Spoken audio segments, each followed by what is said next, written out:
Spoštovana publika, dobro večer. Veseli me, da ste zdržali tudi na pogovoru, da vas predstava ni zavedla samo v to, da ste zbežali v razmišljanje, ampak da vas veseli pogovor z ustvarjalci te predstave. Žali Bog režiserja ni z nami, ker ima neke druge obveznosti. Seveda sem se pripravil na vprašanja, ki mu bom zastavil, ampak ker ga ni, bom ta vprašanja seveda moral podeliti z našimi ustvarjalci te fantastične predstave, ki smo imeli nocoj možnost videti. Jaz se bom trudil govoriti na hrvaškem jeziku, upam, da se ne boste smejali preveč. Najprej, da predstavim seveda ustvarjalce nocojšnje predstave.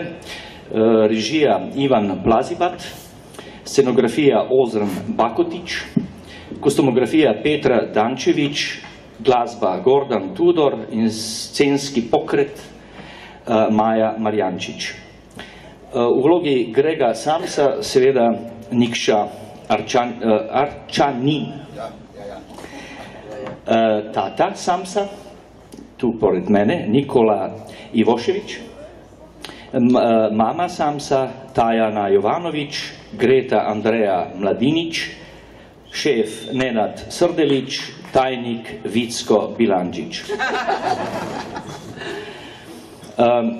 Zdaj, ker sem vprašanja pripravljena za režiserja, imel sem pripremljena pitanja za režisera, ali sad, kad ga nema, to pitanje ću zastaviti vama, stvarateljicama te predstave.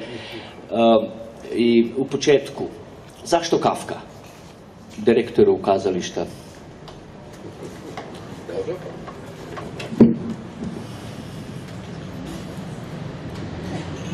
Iskreno, ja sam postao direktorom kazališta u 11. mjesecu prošle godine. A imamo sreću da ova predstava živi na pozornici HNK Split već 4. sezonu i da je odigrana više od koliko puta, pohvalite se, više od 50 puta.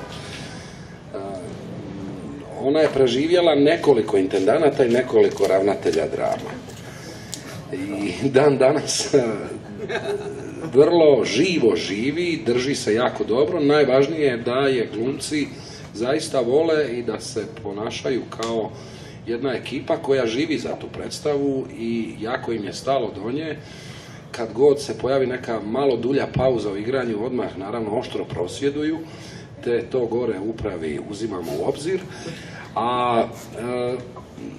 Ali predstava je i tražena i ne samo zbog toga što je lektirni naslov. Ponekad kazališta stavljaju takve naslove na repertoar samo da bi punili gledalište srednjoškolcima koji inače ne bi pročitali neko dramsko djelo. Međutim, predstava je do te mjere zanimljiva da pobuđuje pažnju i šire publike, a da oni koji iz škole dolaze po dužnosti zaista dožive to djelo u svojoj punini. Ne dožive ga kao dosadni komad za čitanje koji moraju reproducirati na školskom satu, već vide neke žive ljude koji vjeruju nešto što čine na pozornici, koji zato žive i imaju nešto reći. To što oni imaju reći postavlja niz pitanja, ali upravo je to kvaliteta ove predstave. Što ona nigdje ničim ne docira i nigdje nam ničim ne ilustrira ono što Kafka piše. Pa zašto Kafka? Evo, nedavno smo sada, prije 10 minuta, vodili jedan razgovor dolje u vašem kazališnom bifeu o suvremenoj arhitekturi i o staklenim stijenkama u kojima živimo i slučajno znam da zaposlenici sveučilišne knjižnice u Splitu rade u sobama 2x2 bez dnevnog svjetla. Pa to je Kafka. Mislim da ga živimo svaki dan na raznim razinama. I zbog toga mislim da je to dodatni razlog zbog kojeg je ova predstava tako popularna i zbog koje je naši glumci tako rado igraju. Predstava ne nosi samo Kafku, ne? Predstava je u odnosu na tekst, na novelu recimo. Tu su dodati tekstovi Šekspira, iz Brücknera, još bi se moglo nabrojiti nešto. Pošto dobro, nema režisera tu da bi to objasnio, što ga intrigiralo. Mogu ja samo reći? Apsolutno. Nedavno je na hrvatskoj televiziji bio, nije baš tako nedavno, ima možda godinu dana, sa vašim filozofom Žižekom bi bio intervju. I onda je on rekao u jednom momentu, za mene su 3 najveća pisca. Dostojevski, Čehov i Kafka. Kafka imao, svi znamo, ambivalentan odnos do kazališta. Nikada niko nije usudio do kraja reći šta Kafka misli o kazalištu. A sve režisere uvijek, i intendante i kazališne stvaralace, intrigiraju i vole raditi Kafku. Da li je taj slučaj ili ne slučaj, ili je to neka viša sila što ih tera, ili je to njegovo vizionarstvo? Svi znamo da je prekinuo u literaturi, koji je prvi počeo sa tim labirintima o čoveku, kojega ljubav na neki način, svi znamo kakve probleme imao sa ženskama, kakve problemi u odnosu do oca. Otac mu je bio, vi ćete više reći u tem onom poznatom pismu kada piše o svojim traumama i strahovima. Da li je Kafka danas u tom kontekstu u Hrvatskoj, mi u Sloveniji to možda malo drugčije shvaćamo, ali da li u Hrvatskoj Kafka autor koji intrigira publiku? Nešto ste više rekli o tome, ali pričali ste o mladima. Da li je to nešto što ih interesira? Ili Kafka zagoneta? Niko nije do sada, do danas još zaključio šta, o čemu je uopšte pisao. Hoće neko... Na kraju, ko je Gregor Samsa? Kad čitamo novelu, ja sam danas počeo ponovno, odnosno prije 2 dana čitati novelu, ovdje ima neki odmik od Kafke, ali ne u tom smislu da to još ne bi bio Kafka, jer je taj kontekst malo proširen, taj kapitalistički, pogotovo sa tajnikom i šefom, to je malo dodano i prošireno u tom kontekstu. Kako glumci mi to shvaćamo, te ideje režisera, recimo? Dobar dan. Da, ovdje imamo jednu jako lijepu priliku da nemamo režisera u ovoj državi, pa ga možemo ga ogovarati slobodno. Ivan je krenuo u ovaj projekt onako vrlo hrabro. On je, mislim, imao jednu 6-7 verzija teksta, sigurno. I na kraju se dogodilo to da tekst koji je izveden na premijeri, mi smo ga dobili, mislim, tek do godine kad smo radili obnovu, kad smo rekli da moramo ponoviti tekst, a nemamo ga, niko nema tekst, tamo vidjeti iz predstave šta mi u stvari govorimo. Micali su se, ne dodavali su se, vraćali su se. U prvoj varijanti znam da je Gregor Samsa non stop govorio. Non stop govorio, sam rekao šta je ovo, pa kukac koji govori, ovo nije predstava, šta je ovo.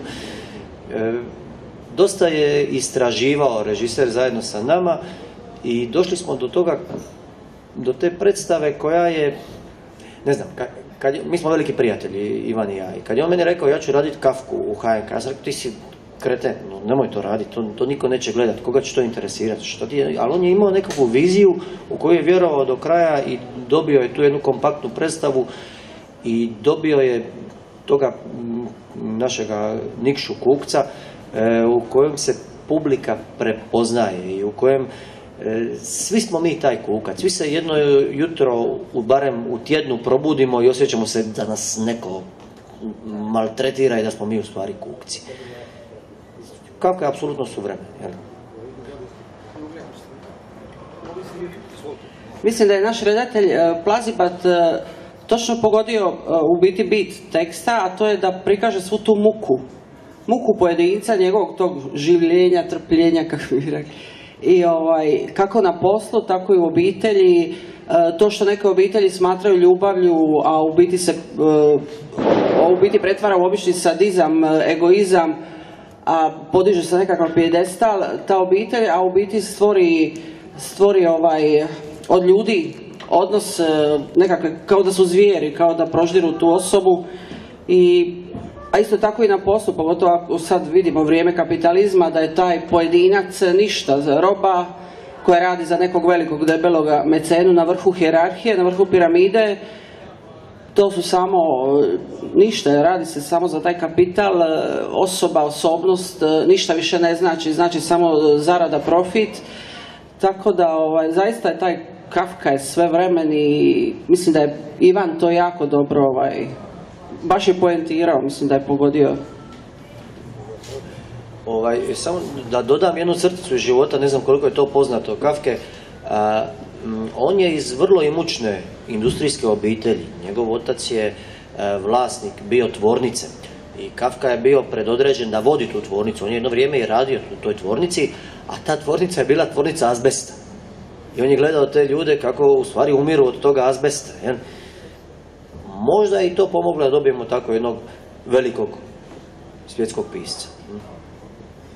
Ako bih ja mogao dodati, mislim da ono što nas sve privlači Kafki činjenica da je jedan od onih pisaca koji je jako duboko, bolno uspio zapravo u literaturu pretočiti činjenicu da su mehanizmi stvarnosti redovito jači od naših emocionalnih sklopova i da se u tome mi svi prepoznajemo.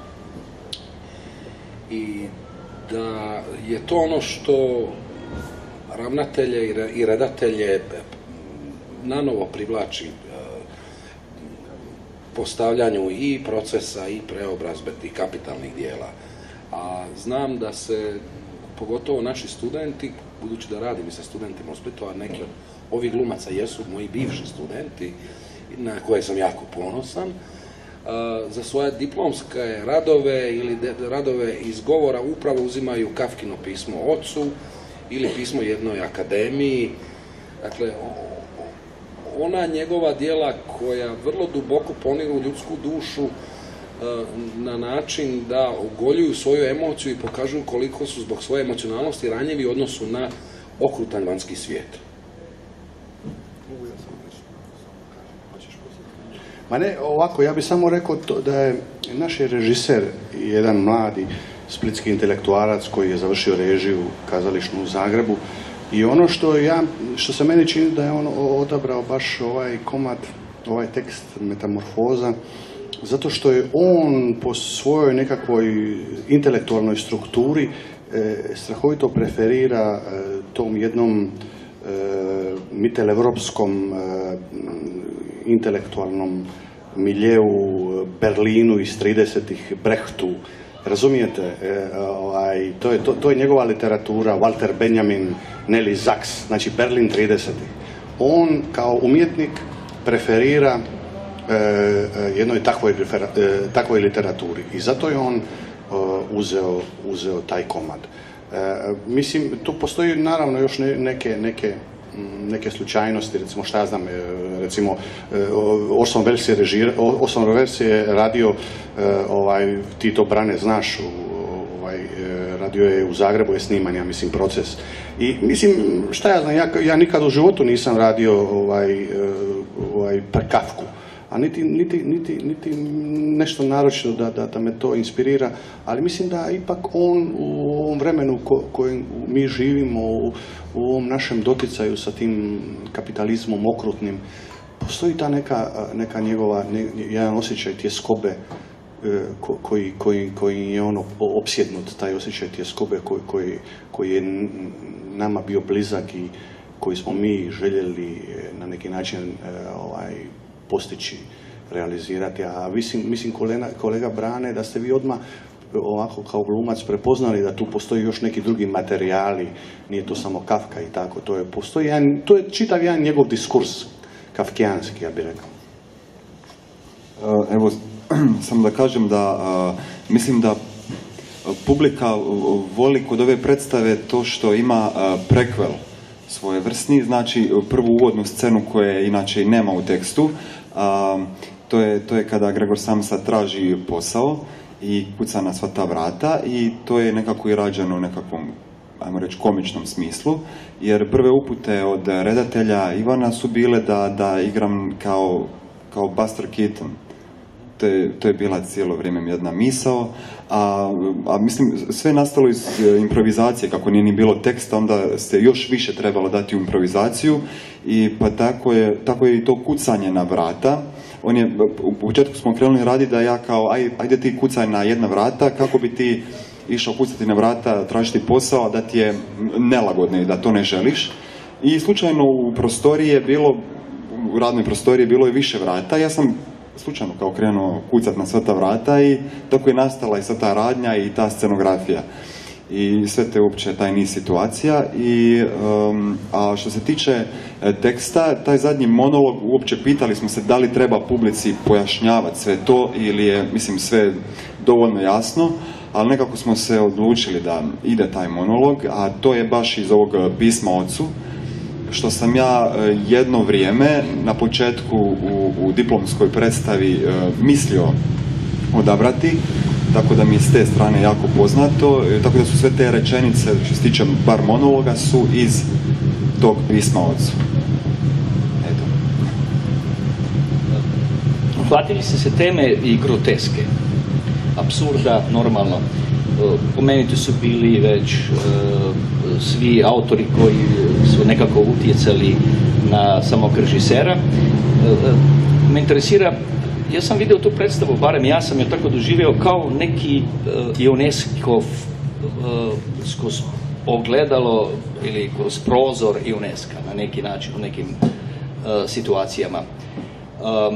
Bergson kaže, ja ću pročitati šta misli o Kafki, kaže Kafko prožimaju dvije ideje, ili bolje rečeno dvije obsesije. Prva je subordinacija, to znači na slovenačkom podrejenost, a druga je beskraj.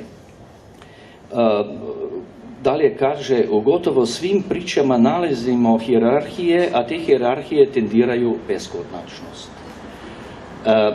Vi ste u tom smislu, kao i većina režisera, normalno vidi tu današnju kako raditi Kafku u tom, da nije to teško, da ne idemo u neke te labirinte duše, da se na neki način prolazimo kroz grotesku. Da li tako shvaćamo mi svijet danas, da je to groteskno? Mi smo groteskni na neki način. Možda čak sad kad ovdje sjedimo o tome pričamo, smo malo groteskni. Ja se barem tako osjećam. Ali, je li to groteska, naš život?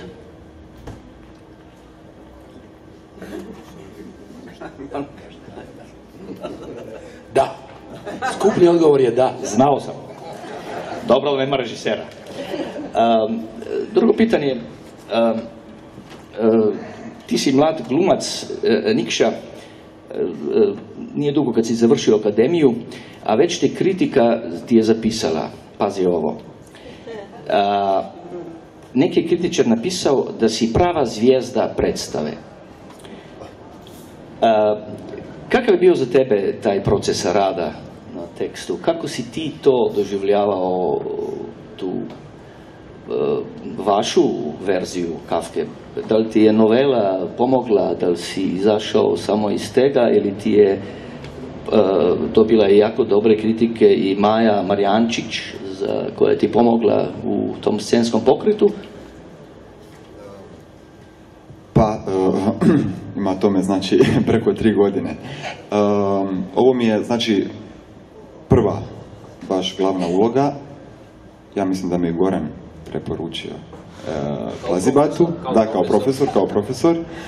Dobro, on se odlučio i tako da sam odmah još više zagrizao, ono, prva uloga, nekako štreberski u sve to.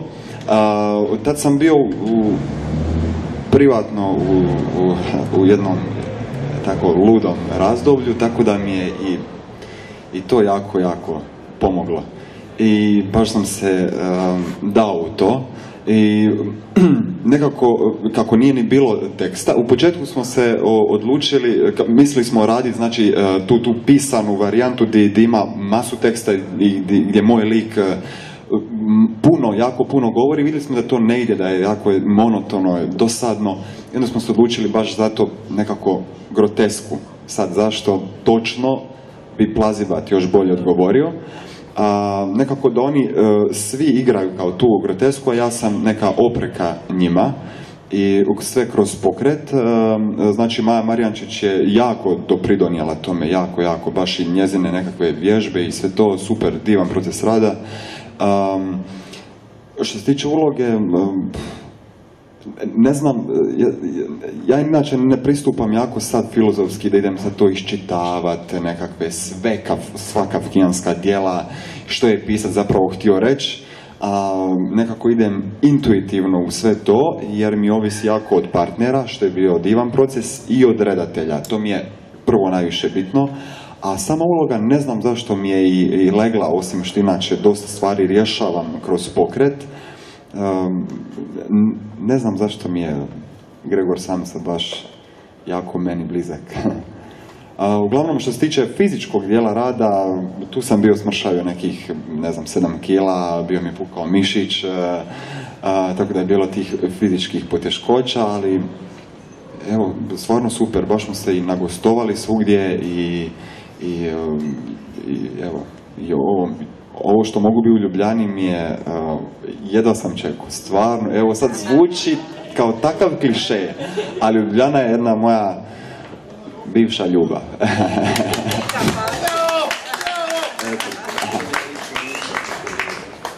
Možda bi samo za kraj sa tobom još, šta znači taj kraj?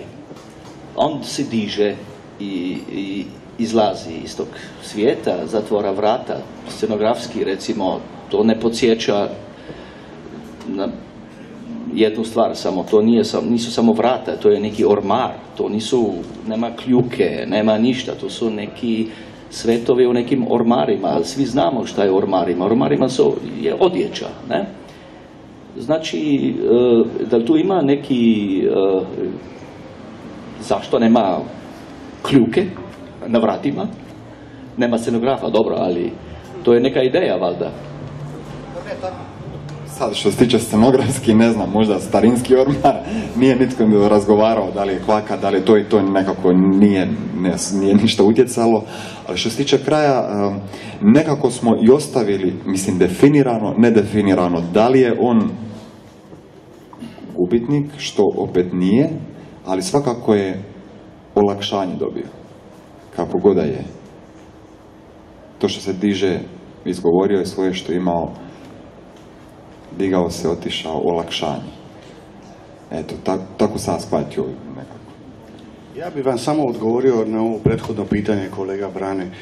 Znate šta, meni se čini da mi glumci koji smo već dosta 30-ak i više godina se bavimo tim, mislim, nakon stanovitog vremena čovjek shvati da zapravo on nema u svojim rukama, vi ćete to znati isto, nema nikakav drugčiji sadržaj, instrument, nego ima tu jednu rečenicu, tu jednu misao. I onda kad igraš tog nekog Molijera, onda ovi traže od tebe sad tu neki stih da govoriš. Pa onda kad igraš Šekspira, onda traži, prosto Georges Parot, ugledni režiser, traži neki duboku misao, stih, to. A od ovih mladih ljudi, nažalost, ja govorim nažalost, od ovih mladih pisaca, ja ne znam kako kod vas u Sloveniji, teško da se može naći nekakav takav jedan, tu neku rečenicu koja ima neki sadržaj, znate. I onda je lijepo kad nađeš na jednog pisca koji je tako veliki pisac. Kafka je veliki pisac. Znači, on se bavi nekim stvarima koje su univerzalne, ljudske. I onda je lijepo. Mislim, sad neovisno o tome, nije to sve Kafka, ima tu nečeg. Ali lijepo je kad čovjek može se naći u nekakvim velikim, uzvišenim mislima, ja mislim. Vi to dobro znate, kolega Brane. Moram reći da ste me danas oduševili tim detaljima tog preciznog, delikatnog šefa sa nekim čak Atkinsonovim grotesknim elementima, sredstvima glumca.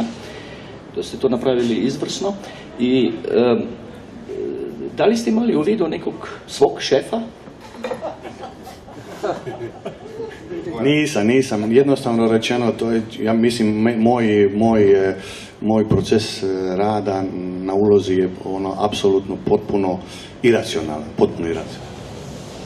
Hvala Bogu, tako je dobro. Ako ja mogu dodati, gledajući Nenu u toj ulozi, ja sam taman bio izašao iz jedne situacije gdje sam imao šefa iz pakla i on je u meni pojačavao taj moj osjećaj frustracije i užasa pred jednim takvim šefom, ali on misli da utjelovljuje sve one najgore šefove koji postoje na svijetu. Ali vezano za Kvaku, Vrata i Bergsona kojeg ste vi citirali, Ivan Plazibat nije ovdje, ali kako smo mi nešto razgovarali kad je počinjao raditi ovu predstavu, poznato mi je da se on htio referirati na kazalište Tadeuša Kantora, ali da su i ove Kvake i ta Vrata nastala upravo iz te potrebe za hijerarhijskim nizanjem oblika koji dosežu beskonačnost, na čemu je primjerice Bob Wilson napravio cijelu karijeru. Ivan se vrlo vješto referirao na značajne kazališne autore 20. ili 21. stoljeća. A to je napravio vrlo suptilno i opet prerađeno kroz sebe samog, tako da je stvorio jedan originalan jezik predstave. A kako smo se puno družili prije toga i kako smo radili neke predstave zajedno, znam da mu je groteskno viđenje svijeta, kao i nama, koliko vas ovdje poznajem, poprilično blisko. I mi se inače među sobom šalimo vrlo grubo, vrlo brutalno, zato što nam tako postane malo lakše pred ovim svim što nam se događa. Ja bih voljela kad bi neko od gledatelja možda rekao neki dojam koji je, evo na primjer Klaudija, ona je radila kod nas u Splitu sa Dušanom Jovanovićem. Klaudija, izvoli. Ne vem, če štrik tako dolgo, da grem do tebe. Se bojim, da boš morala ti do mene. Jaz ti ima dolgo prosto. Drama nima štrika. Zdravo ekipa. Aha, sada intendant već opet otišao.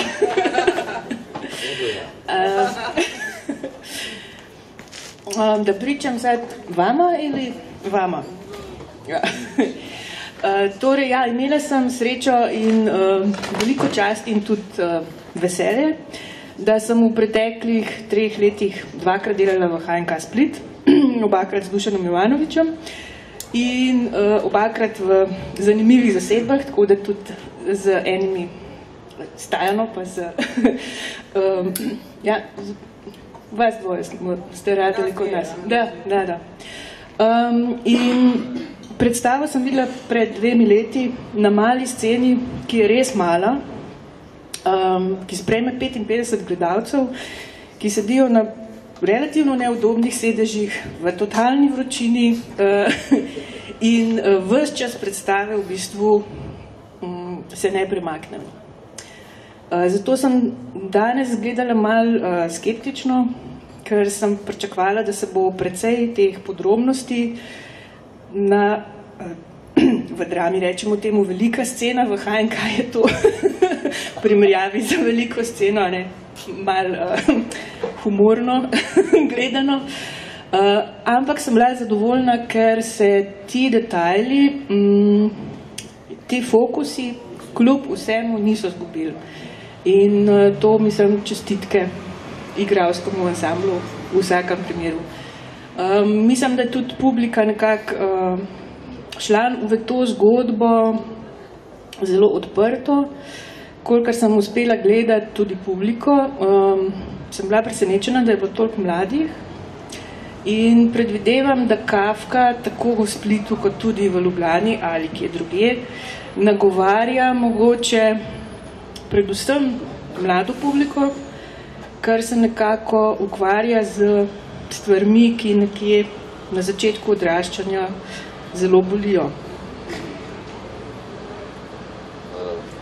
Puberteta in vse ostalo, misliš? Pa tudi malo kasneje življenje.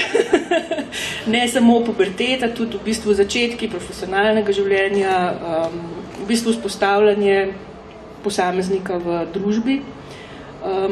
In to se mi zdi prav, recimo na primeru Gregorja Samse, zelo dobro pokazano, to iskanje službe, pa če pustimo zdaj zelo popularno udrihanje po liberalnem kapitalističnem sistemu, so ti problemi, se mi zdi, obstajali in tudi bodo obstajali, ne glede na to, v katerem sistemu živiš, ker se pač soočaš z družbo. Ne.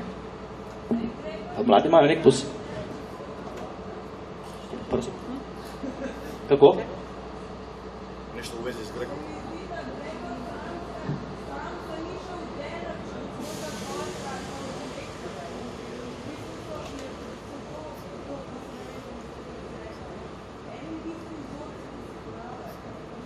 Apsolutno. Gregor Samsa nije otišao puno dalje od svog šefa ili oca, da ostaju neke sheme u nama i samo se pretjeruju. Ako šef i otac izgledaju na momente kao ta dva kukca, on postaje kukac. Ja. Hvala, bravo. Ženski lik kod Kafke. Jao. Možemo sad intendantu vratiti. Pričam o njegovom odnosu do ženske. Svi znamo koje probleme je imao čovjek sa tim. Nikad se nije ženio, samo se zaručivao. Ali to je super, to za nas, muške. Ali za ženske šta to znači? Recimo, jedino možda Frida je u njegovim romanima ili u njegovim malo dobila veći neki prostor kao ženska. I svoju majku nekako obrađiva tamo na stranski tir. Kako se glumica koja recimo nosi neke repertoare, nosi neke velike uloge, snađe s Kafkom koji ne daje neki baš veliki, možemo reći iskreno, materijal za glumca. Kako se susreće glumica u vašom nivoju s tim problemom? Za početak meni je drago što je Ivan Plazibat išao na minimalizam što se tiče scenografije, rekvizite. Tako da je s tim minimalizmom u stvari išao na to da ostvari baš te naše odnose. Tako da smo mi tu prisutni na sceni u biti ogledala tih obitelji, te surovosti.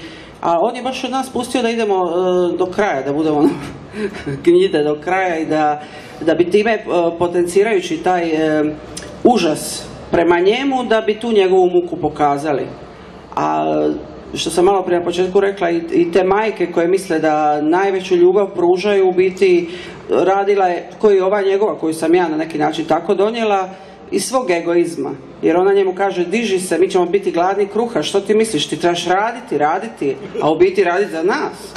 Jer mi niko ništa, svi sjedimo doma, a očekujemo da on donosi, i tako da je to taj prokleti egoizam koji ljude u obiteljima, to se uzdiže na neki pjedestal ljubavi, a u biti je puno tih tragedija i jada dolazi iz takozvane ljubavi. Toga ima jako puno. Imate, na primjer, kad se dogode obiteljske tragedije i grozne stvari, da ti isti roditelji kažu, bilo majka ili otac na sudu, ali mi smo to zato što ga volimo. Tako da to je nešto nepojmljivo, ali to je ta neka ljubav koja je može biti divna, ali može biti razarajuća, strašno, do uništenja čovjeka. Ali ovo je isto točno što Šinjorina rekla iz publike, da ako sam ja to uspjela, da kako se prenosi, da mi sve imamo, da su životi kao kodirani, da ti nešto šta, to je u biti genetski kod, da, zašto kaže da je nasilnik ili silovatelj ili ne znam, neko ko tuče ženu, kažu to je bilo dijete koje isto tako, ne znam, mučeno i silovano, šta znam, tako da svi mi možemo reći kao, ali ne, ja neću biti kao moj roditelj, moj stric, ali nešto ostaje zapisano u toj krvi, u tojim genima, tako da samo ide nekakav slijed i sve se to zlo što sam zabrijala na zlo. Ali jako je puno zla koje, hoću samo reći da puno zla proističe iz nazovi ljubavi, a sve to laž, sve taj sadizam i egoizam i tako dalje. A sve je kriv kapitalizam. Svi ti izmi. Andreja, Vi ste donijeli neku posebnu šarm u tu sestru. Na početku kažete rečenicu nemam nikoga kome mogu nešto ispričati. Pa Gretu nismo radili striktno da ona bude kao zločesta i negativna, jedina ona je i žrtva i agresor u isto vrijeme i u stvari ona je jedna tinejdžerica koja se cijelo vrijeme lomi između jedne strane i druge strane. Ona je jedina ta koja njega hrani, koja s njim ima nekakav kontakt, koja ne želi kao mama i tata odbaciti ga odmah, međutim ipak ona na kraju odluči i kaže tata on mora izaći iz kuće, to je jedini način. I ona ipak donese na neki način i da odluku donese i tako, ja sam je htjela napraviti kao nekakvu curu koja je tinejdžericu, a znamo svi kakvi su tinejdžeri, grozni su. Jedan dan su slatki, drugi dan su užasni. I monstrum, i dobro Tajana, nećemo. I tako, meni je bilo, lijepo mi se bilo malo vratiti u te adolescentske dane, da. Tata.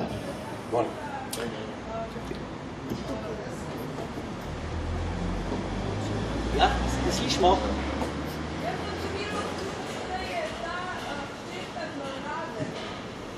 Pa je, ona meni se čini kao da je ona ili će postati kukac ili će postati mama. I postaće mama na kraju ipak. Znači brigaju je za sebe. Ali imali ste po osjećaju nekakvu, barem ja sam tako osjetio, neki odnos nekog součešća sa svojim bratom. Da, ona se brinula o njemu. Mislim, ona je još mlada i neiskvarena i ona je bila na prekretnici, da li da ide na njihovu stranu ili da jednog dana postane taj slomljeni kukac, ali na kraju je ipak postala gospođa majka. Kao i sve žene što postanu jednom svoje majke. Hvala Bogu na kraju. Da je otac koji je capo di banda, vaši detajli u vašoj glumi, kako ste se uplašili vlastitog sina, kako ste imali, čak je bila mama hrabrija na nekim, doduše vrištila je, ali vi ste sa gestom pokazali da želite bježiti kroz vrata kad ste zagledali svog sina. Imate sina? Imam i sina i čer. Pa ne, ja samo oko plazivate da govorim. Ja ni dan danas, znaš, kada obnavljaš predstavu i trebaš ponoviti tekst, ja uopće nemam ovaj tekst. Ne postoji. Imam par stranica, nešto pogledaš šta ide, šta ne ide. On je mene zatrpavao sa nekim tekstom i tu je dobro u suradnji. Rekao, ovo ti ne ide. Rekao, čovječe, makni to. Dogovarali smo se, ja? Dobro, negdje nije popustio, ali uglavnom je popustio. Slušaj. Tako, mislim, evo, ove sezone smo ponovo radili sa Plazibatom jednu predstavu. Zlatni zmaj, ja mislim da znaš. A da dođemo do godine, stani tu. I mislim, vrlo zanimljiva je predstava. I rekao sam da više neću da radim sa njim. Do kraja života, osim Kralja Lira, mislim. Tako bude, da je red. Eto, mislim, to je to. Ne znam, mislim što neko je spomenuo intuiciju. Mislim, glumac si, baci se pa šta bude. Tako, nije mi nikad niti jedna predstava ista. Jedna replika koja se mi čini vrlo važna, razlika u ponašanju familije do Gregora Samse, koja mislim da je vrlo nijansirano i poantirano napravljena. Kako oni su prvo začuđeni, pa onda im malo smeta, pa onda se, ne da se ga plaše, nego baš na kraju u to gađenje koje, mislim, rezultira u tom da sestra koja ga na početku, možemo reći, nekako voli, izbaci. I mislim da sve te faze odnosa u jednom društvu su jedna od stvari koja je mene najviše dotukla. Apsolutno, to se može prepoznati ne samo u familiji, nego i šire u društvu, možda ne u svim tim nijansama, ali ti valovi dolaze i odlaze. Ja bih samo rekla jednu stvar.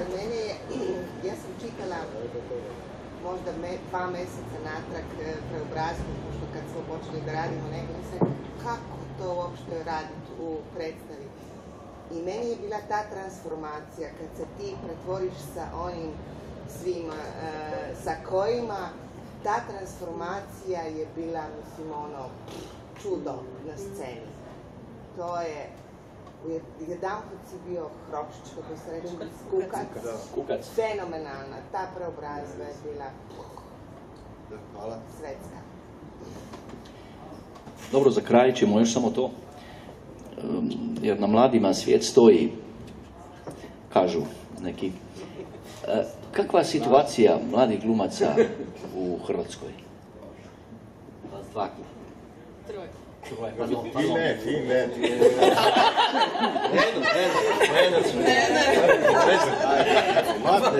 Ja sam 38, hvala, tako da. Nikša je najmlađi. Pa mislim mi... Profesore, vi profesore, vi. I Neno je profesor na akademiji, pa... Pa Nikša, ti reci. Pa teško. Meni je lako. Ima, evo ne znam koliko sad, 4-5 akademija, evo. Ne znam, u Hrvatskoj toliko ljudi izlazi mladih glumaca godišnje i u nas je akademija u Splitu svako 2 godine. Ja sam imao sreću uz neke kolege da sam se to odmah uspio zaposliti. Ali evo stvarno, desi se nekad te audicije kojih je jako malo i na koje ja dođem, a ja sam zaposlen i vidim druge ljude kolege koji nisu i baš bude tako nekako neugodno. Ali teško je, stvarno, družim se s jako puno ljudi koji su kolega, koji su prijatelja, koji su nezaposleni, stvarno se trgaju svugdje i sve ne biraju, eto. Pa ja mislim da je, ne znam, mislim da je tim mladim ljudima jako teško. Mislim. Koliko ja mogu vidjeti, čini mi se da im je jako, žive u jednom vremenu, jako teško, ne znam. Mislim, ne znam, to ti, Brane, znaš i po sebi. Možda, ne znam, mi smo imali... Ja sam stariji, tako da nemam pojma. Ali mislim, ne znam, čini mi se da smo mi imali tu sreću da gledamo, živjeli smo u jednom drugom vremenu, imali smo tu sreću da gledamo te velike umjetnike. Mislim da nešto, bilo je nekako puno više sebedarija. Mislim da su oni osuđeni na, šta ja znam, na neku samoću beskrajnu, jedno obilje informacija.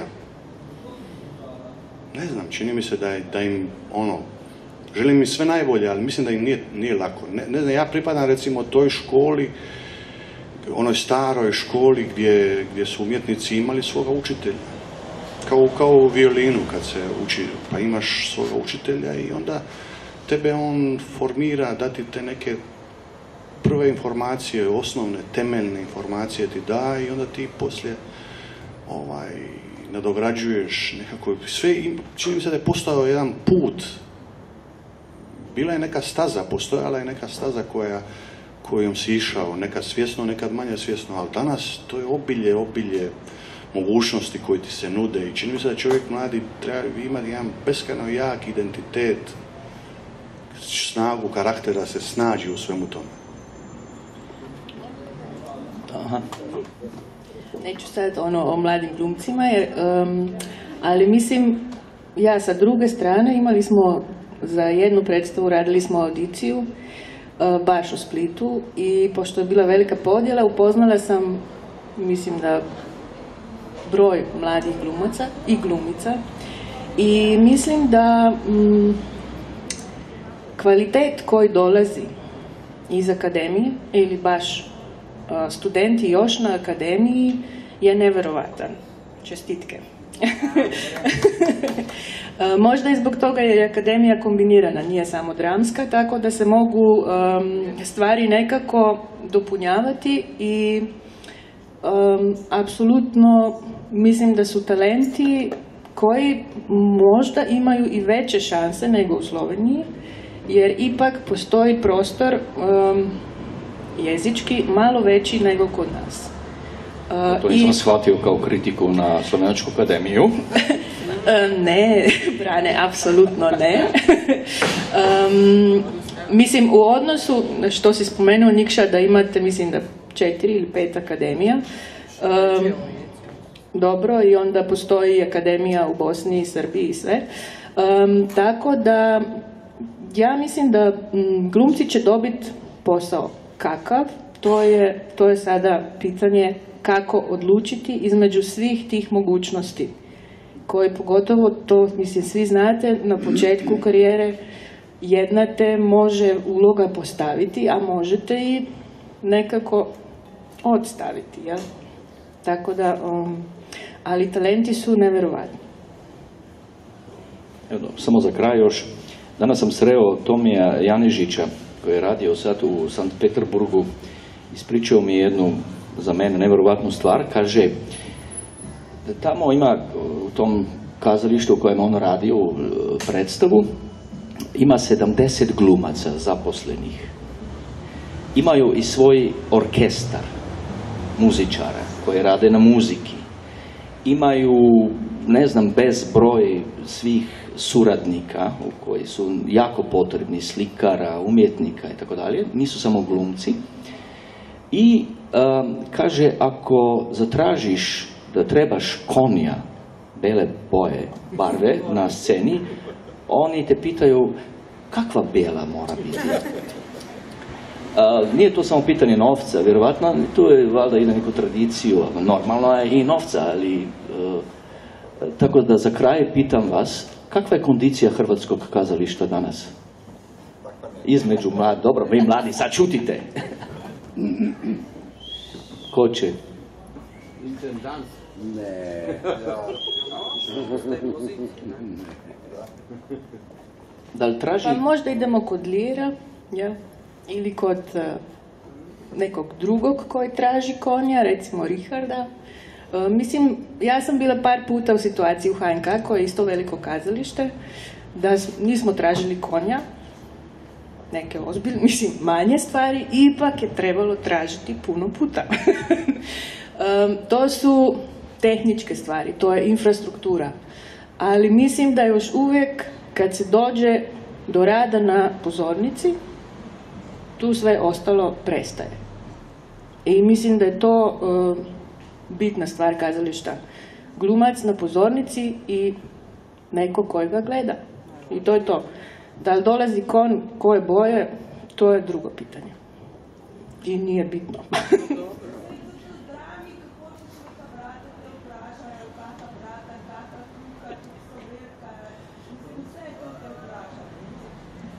Vse vprašanje so vedno dobrodošle, ne? Potem je pa stvar odgovora in realizacije. Ne?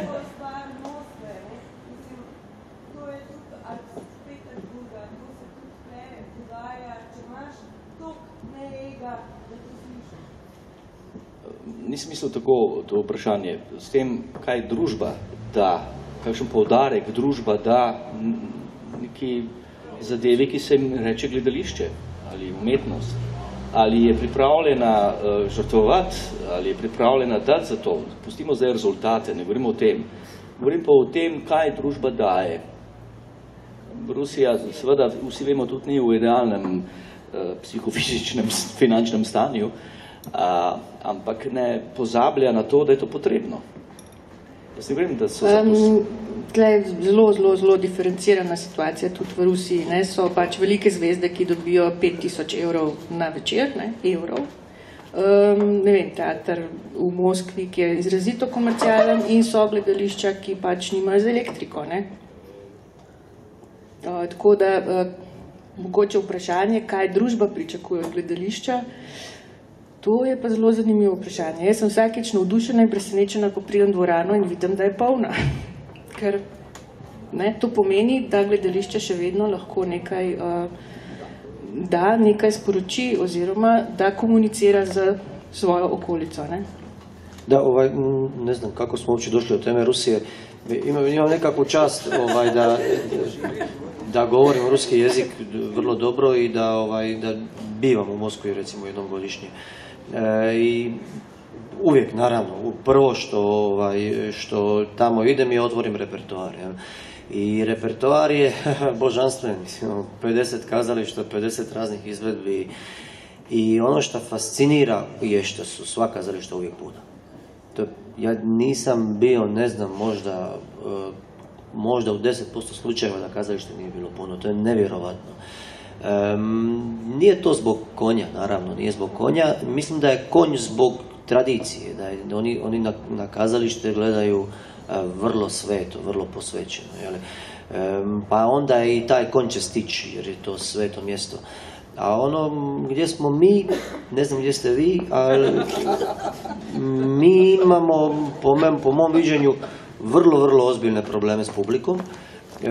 Ne samo u Splitu, nego u cijeloj Hrvatskoj. Imamo stvarno jako slabu posjećenost i mislim da je to problem vrlo velik, još nije, ali moglo bi jednog dana postati vrlo velik problem s obzirom na ovu krizu i na sve ostalo, da neko kaže šta, zašto?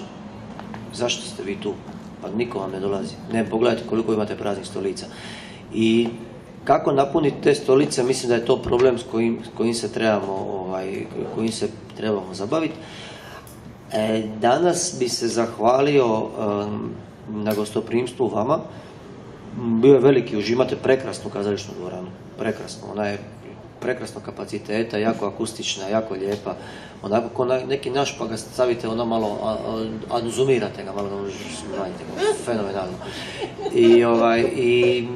I ta puna sala, i to toliko mi je napunilo srce da sam baš uživao raditi danas. To je, i publici je sigurno bilo puno ljepše kad je sve puno, kad su sve stolice popunjene. Nažalost, Splitsko kazalište ima veliku tradiciju, eno meni priča puno, pa mi priča i to kako su prije bile predstave krcate, kako su oni igrali stoljećima stalno, krcato. Nije bilo televizije, nije bilo torrenta, nije bilo Breaking Bada, YouTube-a i toga, i onda su ljudi išli u kazalište. Ali sigurno nije to razlog da se ukine kazalište. I mislim da se svi skupa moramo boriti i naći načina da vratimo publiku u kazalište. Ja sam uopće ne zanima na koji način. Iskreno, stvarno mislim da nije uopće bitan na koji način. Da je vratimo, pa onda kad je vratimo, onda je možemo educirati. Do tada je ne možemo educirati. I do tada, dok ona dođe ni kazalište, ni taj konj neće doći u toj nijansi bijele boje. Ne će doći neki gipsani konj i reče, evo konj. Ja mi samo, kratko bih rekao, samo dvije rečenice. Mislim da je intuitivno Brane postavio si jedno vrlo lucidno pitanje.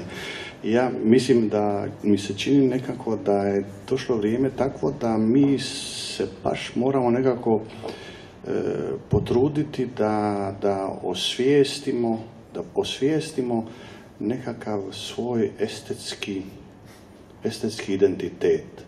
Mislim, mi vas Slovence, promatramo vas kao susjede naše, već 20-30 godina, onda smo se uvijek divili, ajme, kako oni imaju tu, estetiku, Triglav, Sablasan dolini Šenflorijanskoj Cankar, demoni prihajaju. Uvijek smo se divili toj vašoj mašti, to je Kica režira,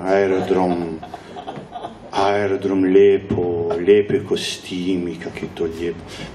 Mislim da trebamo baš osvijestiti i vi imate tu, vi ste to uvijek imali, taj jedan fascinantan, jednu fascinantnu estetiku, koja je nas uvijek zadivljavala u Hrvatskoj. A to s jedne strane, a s druge strane čini mi se da je došlo tako jedno vrijeme teško i to i tako sve veći i veći broj ljudi u kazalištu i mislim da i svjesni smo i besparice i svega toga i mislim da će to stvoriti jedno načelo izvrsnosti. Da će nas to potaknuti da budemo sve bolji i bolji, da pa možda napravimo i lošu predstavu, ali to nas tjera da izgaramo, da dajemo da budemo što bolji, da se potrudimo, da to mjesto pozori, to je taj jedan prazni prostor, da ljudi koji tu dođu, da im ne bude dosadno, čini mi se.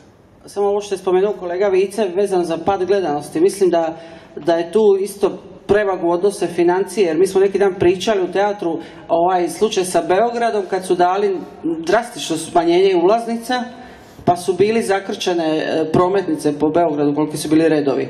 Tako da je, i ima slučaj kad, tako barem kod nas u Splitu, da mi komentiramo da ljudi koji nemaju novca da žele u teatar, a oni koji imaju ne baš. Imali smo mi slučaj našeg gradonačelnika, ne znam da li je prodao glas do vas, koji se zove se još uvijek, ali nije gradonačelnik na sreću, Željko Kerum, koji je morao zbog tih prilika kad mora biti gradonačelnik i njemu su rekli da je prigoda, ne znam, dan grada ili šta da bi trebao, a on je rekao da šta će on tamo raditi.